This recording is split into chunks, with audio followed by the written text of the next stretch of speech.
क्या बात है आज? कुशल नहीं है क्या अयोध्या में कुछ? तो मंथरा कहती है कि आज अयोध्या में राम के अलावा कौन कुशल रह सकता है? आज तो राम ही कुशलता से होंगे। कहती भैया बोली ऐसी बातें क्यों कर रही है, क्या हुआ? तो मंथरा बोली तुम्हारे पुत्र विदेश में डले हैं और यहाँ राम को राजा बनाने की घोषणा हो गई, तुम्हें अभी तक पता भी नहीं। कैकेयी मैया ने मेरी माँ कैकेयी, मंथरा ने मेरी माँ कैकेयी को भर दिया। कैकेयी मैया ने पहले तो बहुत कहा कैसी बातें कर रही है, राम में भरत में अंतर नहीं समझती मैं, और राम के आगे भरत कभी गद्दी पर नहीं बैठेगा। और आपको एक बात बताऊं, घर में कोई एक दिन भी अगर बड़ा है आपसे तो घर के मालिक मत बनिए। एक दिन भी कोई बड़ा है तो मालिक मत बनिए। जो सुख छोटा बनने में है वो बड़ा बनने में नहीं है। हमारे गुरुजी कहा करते हैं कि जो बड़ा होता है ना वो न जाने कौन से पाप करके आता है तो घर में बड़े बड़े के रूप में जन्म लेता है। आप जानते हैं बड़ा कैसे बनता है? दही बड़ा देखा होगा आपने सबने, सुनने में हंसोगे लेकिन दही बड़े की असलियत देखोगे तब रोना आ जाएगा। बड़ा बनने के लिए क्या क्या करना पड़ता है? कैसे बनता है बड़ा? दाल से। तो पहले उसको पानी में डाला जाता है, गलाया जाता है, उसका शरीर पूरा गल जाता है, फिर उसकी रगड़ाई करी जाती है खूब अच्छी तरह से। हम जो कहते हैं ना सटकरम होते हैं दाल के, तब जाके बड़ा बनता है। रगड़ाई करी जाती है अच्छी तरह से, उसकी खाल पूरी निकाल ली जाती है। जब उसकी खाल निकाल ली जाती है फिर भी आदमी को चैन नहीं मिलता, फिर उसको लोढ़े से पीसा जाता है। लोढ़े से पीस करके फिर भी चैन नहीं मिलता, फिर उसको खौलते हुए गर्म तेल में डाला जाता है। गरम तेल में से निकाल करके ठंडा कर लेते हैं, फिर भी चैन नहीं मिलता तो खौलते हुए गरम पानी में डाला जाता है, और फिर गर्म पानी में से निकाल के ठंडी ठंडी चटनी डाली जाती है। बताओ किसी का शरीर जल रहा हो, उस पर हम ठंडा चीज डालें तो कितना कष्ट होगा, तब जाके बड़ा बन पाता है। एक दिन भी कोई बड़ा है तो घर का मालिक मत बनिए। छोटे बनने में सुख है। कोई काम बिगड़ भी जाए ना तो हमें क्या पता, बड़े भैया जाने, तो छोटा तो यूं कहकर बगल में हो गया। सारी आपत्ति बड़े पर। जो सोचे बड़ा सोचे, जो करे बड़ा करे, जो बिगड़े तो बड़े का बिगड़े। छोटा चैन में, छोटे बन करके रहिए। देखिए हनुमान जी ने जितने काम किए छोटे बन करके किए, और छिपने की कोशिश करी कि मेरा नाम सामने न आए। और हम जितने निंदित काम करते हैं, जितने छोटे काम करते हैं, और कोशिश करते हैं अखबार के फ्रंट पेज पे हमारा नाम छपे, बड़ा बनने की कोशिश करते हैं। कैकेयी ने बहुत कहा कि राम में भरत में मैं अंतर नहीं समझती, कैसी बातें कर रही है तो। लेकिन मंथरा ने ऐसा भरा कैकेयी को, ऐसा भरा कि एक बार को तो कैकेयी की भी मति फेरी खा गई। और मंथरा की बातों में आकर के कैकेयी कोप भवन में चली गई। शाम होते ही महाराज दशरथ जब महल में आए, महाराज दशरथ कैकेयी मैया को बहुत प्रेम करते थे। कैकेयी मैया के भवन में ज्यादा समय बिताते थे। आज जब कैकेयी मैया के भवन में आए तो भवन में देखा चारों तरफ कैकेयी दिखाई नहीं दे रही, कहां गई? सूचना मिली कोप भवन में। दशरथ जी ने सोचा क्या बात है, कोप भवन में क्यों है? गए तो बाल खुले हैं, काली साड़ी पहन करके कोप भवन में नेत्र चढ़ा करके बैठी हुई है। दशरथ जी बोले देवी क्या बात है आज?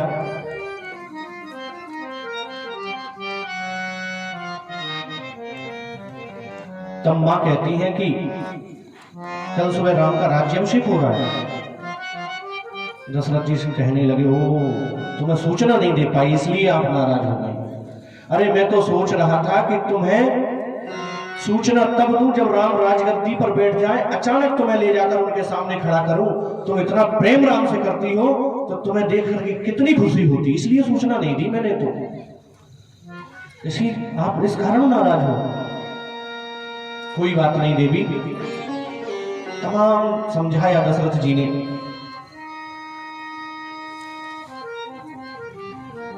लेकिन कैकेयी मैया नहीं मानती। अंत में कैकेयी मैया कह उठी तो सुनिए महाराज, आप बार बार कहते रहते हो कि अपने वरदान मांग लो, अपने वरदान मांग लो। मांग मांग पे कहूं पिय, कबहू देहु न लेहु। कभी देना न लेना, केवल कहते रहते हो मांग लो मांग लो। मुझे तो लगता है आप वरदान देना नहीं चाहते। दशरथ जी कहते हैं कैसी बातें कर रही हो देवी, झूठे हो हम ही दोष जन देव। दुई के चार मांग लो। दो क्या कह रही हो, दो चार मांग लो आप। हम रघुवंशी हैं, हम झूठ नहीं बोलते। नहीं असत्य सम पातक पुंजा, झूठ नहीं बोलते, हम रघुवंशी हैं। प्राण जाय वर वचन न जाए, वचन झूठा नहीं करते हम अपना। तो मैया क्या की बोली, क्या मैं मांगूंगी वो हमें मिलेगा। दशरथ जी ने वचन दे दिया कि हाँ तुम जो मांगोगी तो मैं दूंगा, चिंता मत करो। बताइए क्या चाहती हो। तब मैया कहने लगी, सोना हो प्राण प्रिय भावत जी का, सुना हो प्राण प्रिय भावत जी का। देव एक वर भर रहती का, देव एक वर भर रहती का। सुना प्राण प्रिय भारत जीवा, देवो एक वर भर रहती का। मैं वरदान चाहती हूं अपने, सुन लीजिए महाराज। पहले वरदान में मुझे राम के लिए नहीं, मेरे बेटे भरत के लिए राजगद्दी चाहिए। अब मैं दूसरा वरदान मांगती हूं महाराज। मांगहूं दूसर पर कर जोरी, मांगहूं दूसर पर कर जोरी। और नाथ मनोरथ मोरी, पूर्व नाथ मनोरथ में मोरी। तापस वेश विशेष उदासी, तापस वेश विशेष उदासी। 14 वर्ष राम वनवासी, 14 वर्ष राम वनवासी। तापस वेश विशेष उदासी, तापस वेश विशेष उदासी। 14 वर्ष राम वनवासी, 14 वर्ष राम वनवासी। मैं दूसरा वरदान मांगती हूं महाराज। राम वनवासी वेश धारण करके 14 साल के लिए वन में चला जाए। देखिए मैंने पहले भी कहा भी, राम जो चाहे सोई हुई। मैया कैकेयी को बिल्कुल दोष मत देना। मैया कैकेयी तो देखना चाहती थी कि एक ही समय में, ध्यान देना, एक ही समय में मेरे बेटे भरत के सामने राजपद और रामपद दोनों आ जाए तो मेरा बेटा किसे अपनाएगा, ये देखना चाहती थी मैया। कैकेयी तो देखना चाहती थी कि मेरा बेटा भरत राम से कितना प्रेम करता है, ये देखना चाहती थी।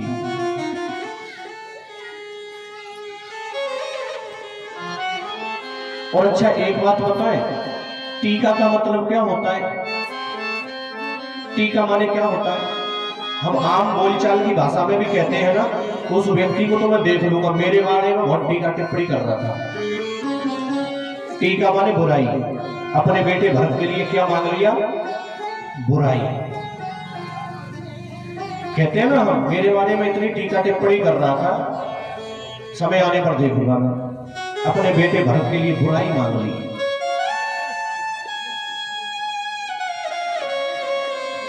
कैकेयी के वचन सुनकर के दशरथ जी के ओंठों पर पपड़ी पड़ गई, ओंठ सूख गए, नेत्रों में आंसू आ गए, ऐसे जमीन में गिर पड़े मानो किसी पक्षी के पंख काट लिए हो। गयाऊं सहम नहीं कछु कहियावा, जनु सचान वन झपटे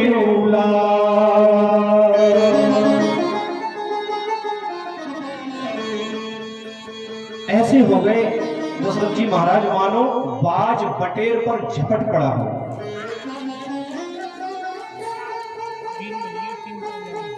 माथे पर हाथ रख लिए, आंखें मूंद ली।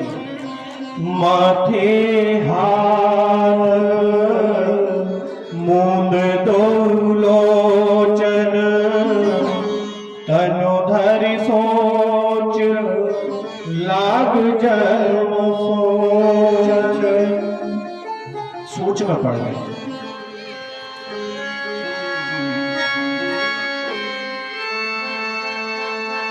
उठ नहीं पा रहे हैं, बोल नहीं पा रहे हैं, आंखों से झरझर आंसू बहने लगे। कैकेयी मैया से बोली, राम दशरथ जी कहते हैं कि देवी कैकेयी, ये क्या मांग लिया तुमने? राम भरत कभी अलग नहीं है। अरे मैं तो बड़े छोटे का मर्यादा करके राम को राजगद्दी दे रहा था। अरे तुम भरत के लिए राजगद्दी मांगो, मुझे कोई आपत्ति नहीं, लेकिन राम के लिए वनवास तो मत मांगो। जनक दशरथ जी के लिए अब परिस्थिति से निकलना बहुत कठिन हो गया। दशरथ जी कहते हैं देवी, राम बन जाएंगे तो मैं मर जाऊंगा, जीवित नहीं रह पाऊंगा। तो कैकेयी मैया बोली कि महाराज राम बन जाएंगे तो आप मर जाएंगे, और यदि कल प्रातः राम वन नहीं गए तो मैं अपने प्राण त्याग दूंगी, मैं मर जाऊंगी। होत प्रात मुनिवेश धरि जौन राम वन जाहि, मोर मरन राउर अजस मृत समुझिय मन माय। निश्चित है मेरा मरना, अगर राम वन में नहीं गए तो मैं मर जाऊंगी। महाराज यदि राम वन गए तो मुझे कलंक लगेगा, और यदि राम वन नहीं गए तो आपको कलंक लगेगा। महाराज मैं तो अपना कलंकी मुंह लेकर के महल के भीतर रह लूंगी, मैं नहीं चाहती कि मेरा धर्मात्मा पति अपना कलंकी मुंह लेकर के जमाने में कैसे दिखाएगा, मैं नहीं चाहती। दशरथ जी ने समझ लिया कि कैकेयी चाहती है कि मैं ना रहूं। सब प्रकार से शिथिल अंग हो गए दशरथ जी के। व्याकुल राव शिथिल सब काटा, व्याकुल राव शिथिल सब काटा।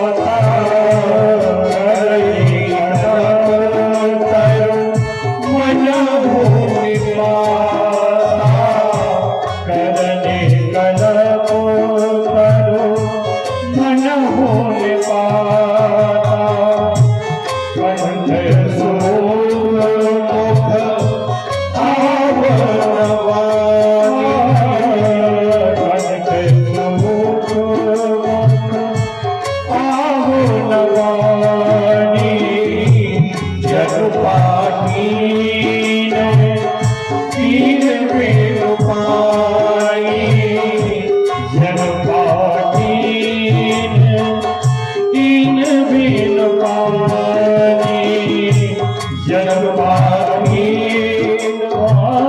दीन वेणु पाई। दशरथ जी अचेत होकर के पड़े हैं, मानो किसी हथनी ने कल्प वृक्ष उखाड़ करके फेंक दिया, मानो कोई मछली को निकाल करके जल से बाहर डाल दे, ऐसे तड़प रहे हैं।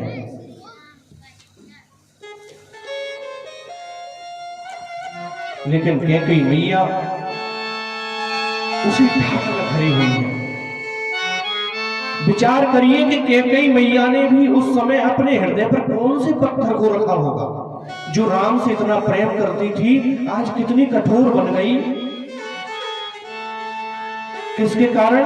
केवल राम जी को दिए हुए वचनों के कारण कितनी कठोर बन गई। वरना एक मां का दिल रह नहीं सकता। आज मैया कैकेयी इतनी कठोर कैसे बन गई? कौन सा पत्थर इसने अपने दिल पर, अपने सीने पर रख लिया?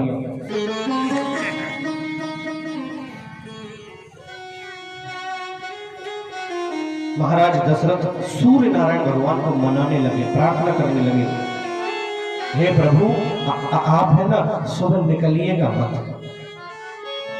आप सुबह मत निकलना। यदि आप निकलोगे ना तो इस घर का सूर्य डूब जाएगा, आप मत निकलना। रो रहे हैं, नेत्रों में आंसू, गला सूखा हुआ है, अवरुद्ध है गला, बोल नहीं पा रहे हैं। रात भर राम राम राम रटते जा रहे हैं।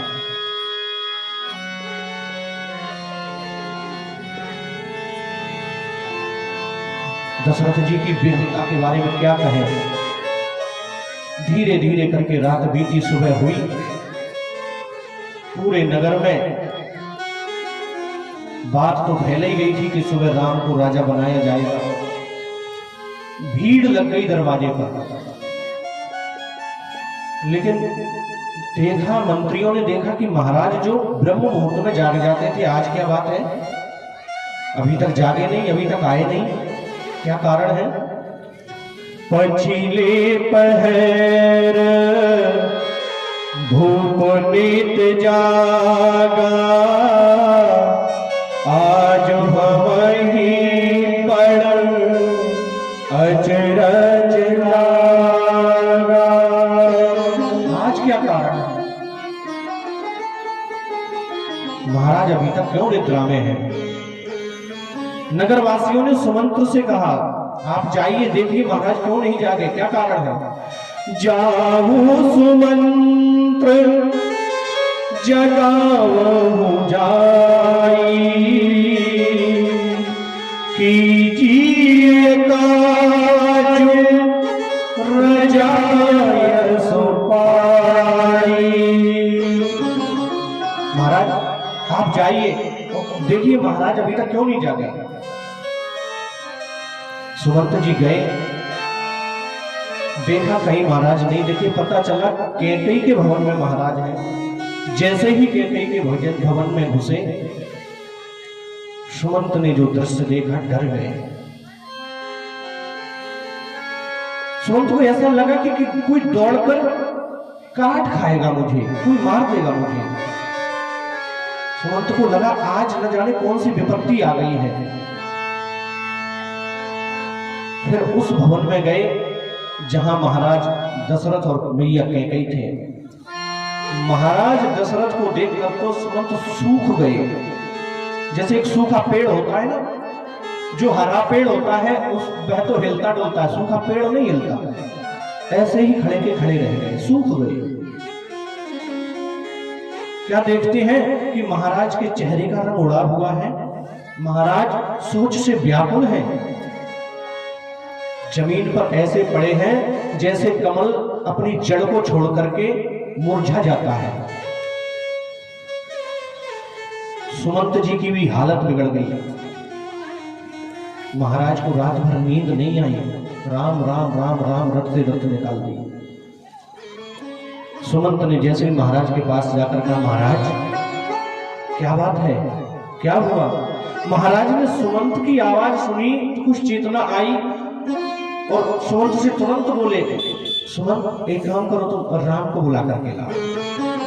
मैं राम को देखना चाहता हूं,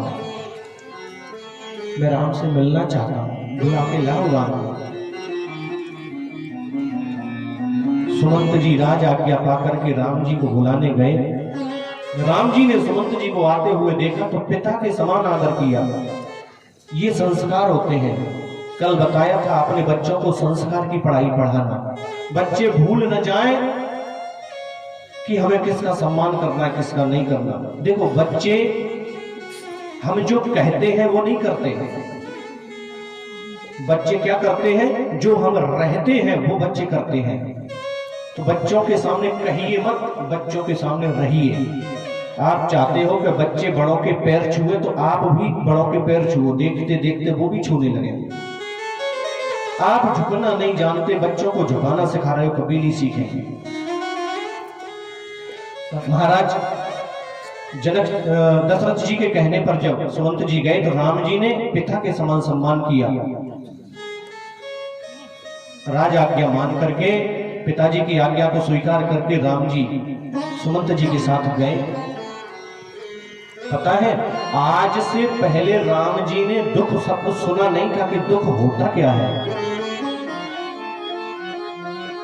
रामचंद्र जी जैसे ही गए, देखा कि पिताजी बड़ी बुरी हालत में पड़े हैं, मानो किसी ने चंद्रमा का अमृत निचोड़ करके चंद्रमा को जमीन पर फेंक दिया हो, ऐसे पड़े हैं।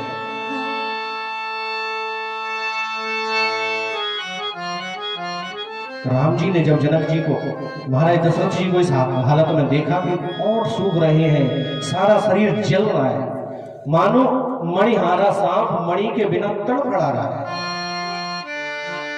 ऐसे महाराज की हालत है। राम जी कहने लगे, पिता मां से पूछने लगे, पिताजी के दुख का कारण क्या है। मोहि कहूँ बात तात दुख कारण। हे मां, पिताजी के दुख का कारण क्या है, मुझे पता तो चले। करिय जतन जी हो निवारण। क्या कारण है पिताजी की इस हालत का, निवारण हो जाएगा मां, बताओ तो सही। कैकेयी मैया के दिल पर